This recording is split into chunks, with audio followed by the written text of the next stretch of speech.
Assalamualaikum warahmatullahi wabarakatuh. Halo teman-teman semua, siapa di sini yang lagi berjuang demi dapetin kulit glowing idaman? Pasti banyak yang langsung tunjuk jari ya.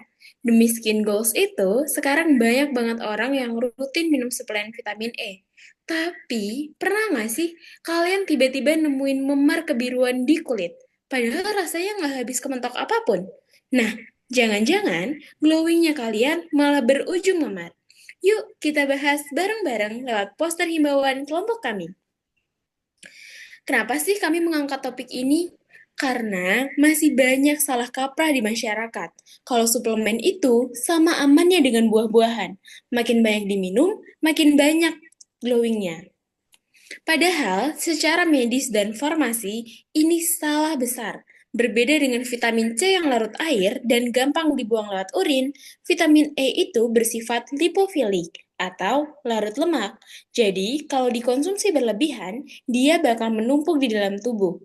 Akibat penumpukan ini, bukannya makin cantik, justru memicu efek toksik yang bikin darah kita susah membeku dan pembuluh darah gampang bocor. Hingga akhirnya muncul memar kebiruan tadi. Makanya, lewat poster ini, kami ingin menghimbau kita semua. Yuk, bijak minum suplemen. Jangan sampai niatnya mau cantik, malah berujung sakit. Mekanisme memar itu terjadi, jadi vitamin E yang berlebihan ini membuat vitamin K itu menjadi antagonis. Jadi trombosit itu kurang lengket sehingga darah itu nantinya akan sulit membeku. Sulit membekunya darah akan membuat kapiler mudah bocor. Kapiler yang mudah bocor ini akan menimbulkan memar-memar yang tampak seperti kemerahan. Itu. Kemudian efek dari vitamin E ini ada glowing. Gimana sih mekanisme dari terjadinya glowing? Yaitu yang pertama, stratum korneum yang ada di kulit nantinya akan berinteraksi dengan vitamin E. Vitamin E akan mengurangi dari penguapan air yang ada di stratum korneum. Dengan berkurangnya penguapan air, nantinya kulit akan tampak halus dan akan memantulkan cahaya, sehingga timbul efek glowing. Nah, teman-teman, kenapa sih vitamin E ini bisa menumpuk di dalam tubuh kita? Kuncinya itu ada pada sifat farmakokinetiknya. Berbeda dengan vitamin C yang larut air dan gampang dibuang lewat urin, vitamin E ini bersifat larut lemak atau lipofilik, sehingga tubuh kita tidak bisa langsung mengeluarkannya begitu saja. Ditambah lagi, dia punya waktu paruh yang cukup panjang, sekitar 48 jam di dalam darah.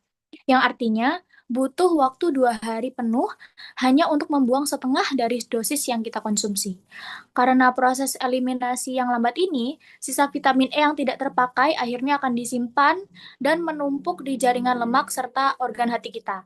Kalau kita terus-terusan mengkonsumsi suplemen dosis tinggi dalam jangka panjang, penumpukan inilah yang nantinya akan memicu efek toksik atau keracunan di tubuh kita. Selanjutnya, mengenai penjelasan panduan konsumsi vitamin E yang aman, kebutuhan harian atau RDA untuk orang dewasa adalah sekitar 15 mg per hari atau sekitar 22 EU. Kebutuhan ini umumnya sudah dapat dipenuhi dari makanan seperti kacang-kacangan, minyak nabati, alpukat, dan sayuran hijau.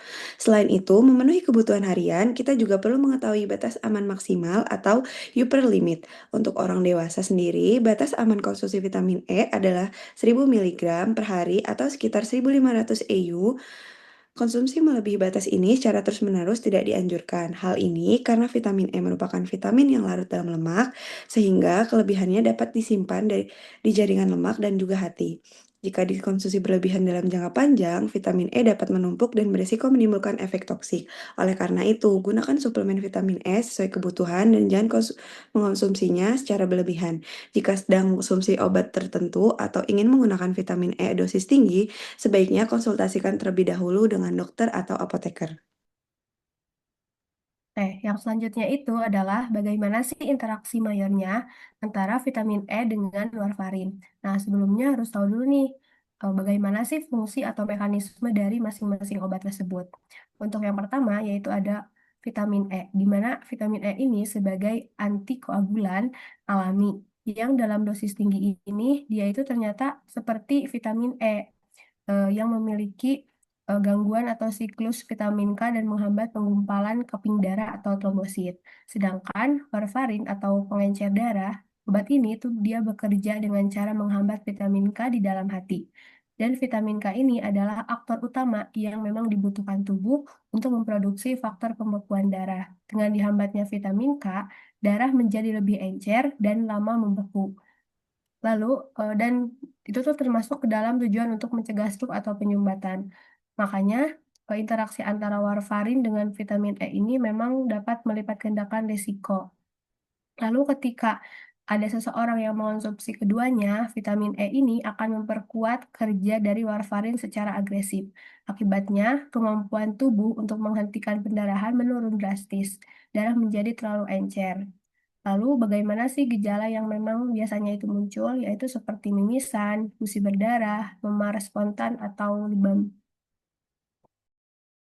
Nah, untuk interaksi antara vitamin E sama makanan berlemak itu sendiri itu gimana sih? Nah, vitamin E itu kan merupakan vitamin larut lemak atau lipofilik yang secara alami membutuhkan keberadaan lemak dari makanan serta bantuan garam empedu di usus halus untuk membentuk partikel misel agar bisa diserap oleh tubuh.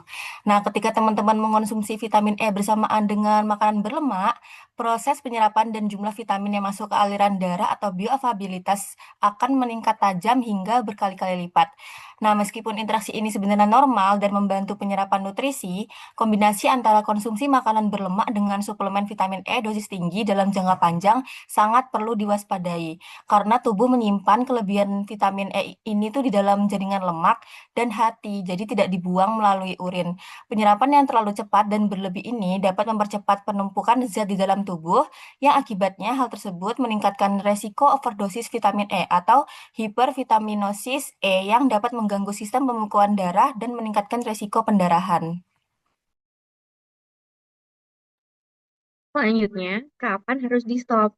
2 minggu sebelum operasi. Kenapa? Dihentikan karena vitamin itu kan mempunyai efek buat menghambat pembekuan darah. Dia bakalan menghambat lewat 2 mekanisme.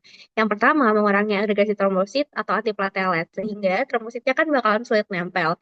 Sehingga nanti untuk membentuk sumbatannya itu bakalan lebih susah. Yang kedua, mengantagonis vitamin K. Vitamin K itu kan diperlukan hati buat membentuk faktor pembekuan darah, kayak faktor 2, faktor 7, faktor 9, dan faktor 10. Akibatnya, darah itu bakalan butuh waktu lebih lama buat membeku. Nah, saat operasi, dokter kan membuat sayatan pada jaringan. Nah, nanti pembuluh darahnya bakalan terbuka.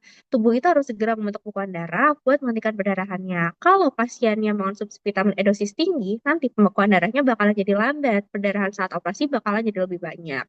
Kenapa harus 2 minggu? Karena vitamin E itu kan vitamin larut lemak. Sehingga dia disimpan di jaringan lemak dan hati. Efeknya itu nggak bakalan langsung hilang ketika konsumsi dihentikan. Butuh sekitar 14 hari biar kadar vitamin E itu menurun sehingga fungsi pembentukan darah kembali mendekati normal.